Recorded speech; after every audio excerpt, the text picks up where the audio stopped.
நீங்க ரைட் பண்ணும்போது எனக்கு இந்தந்த விஷயங்கள முரணா இருந்தது அப்படின்னு ஏதாவது இருக்கா? எப்படி அந்த அந்த ஸ்ட்ரக்சர் பண்ணீங்க? அந்த ஸ்கிரிப்ட பத்தி பேசலாமா? Yeah. இல்ல இதுல முரண்னா அப்படிங்கிறது கிடையாது. ஃபர்ஸ்ட் இது வந்து ஒரு 100 எபிசோட் கொண்ட ஒரு லாங் ஃபார்மேட் சீரிஸ். ம்.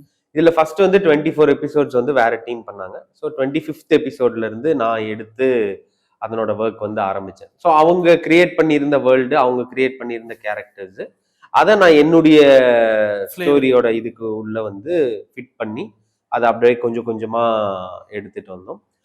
முரண்பட்ட விஷயங்கள் அப்படின்னா இதுல நம்ம காட்டக்கூடிய அந்த போலீஸ் ஸ்டேஷன், இதுல இருக்கக்கூடிய அந்த கதாபாத்திரங்கள் வந்து ரொம்ப ஒரு ஐடியலிஸ்டிக்கா இருக்கக்கூடிய ஒரு இது. நெஜத்துல இப்படிதான் போலீஸ் ஸ்டேஷன் இருக்குமான்னு கேட்டா நெஜத்துல இப்படி இருக்காது. இருக்காது. இதனுடைய ஆபரேஷன்ஸ், அதனுடைய டே டு டே ஆக்டிவிட்டிஸ் நாங்க காட்டி இருக்கிறதுல ரொம்ப நம்பகத்தன்மையோட இருக்கும். ஆனா இந்த போலீஸ் ஸ்டேஷன் வந்து எப்படின்னா, ஒரு போலீஸ் அப்படிங்கிறவங்க எப்படி இருக்கலாம், ஒரு போலீஸ் ஸ்டேஷன் அப்படிங்கிறது இப்படி இயங்கினா எப்படி இருக்கும் அப்படின்னு நம்மளுக்கு ஒரு ஐடியலிஸ்டிக்கா ஒரு ஐடியா இருக்கும் இல்லையா, அப்படியான ஒரு உலகமா தான் இந்த போலீஸ் போலீஸ் கதை உலகமே இருந்தது. சூப்பர்.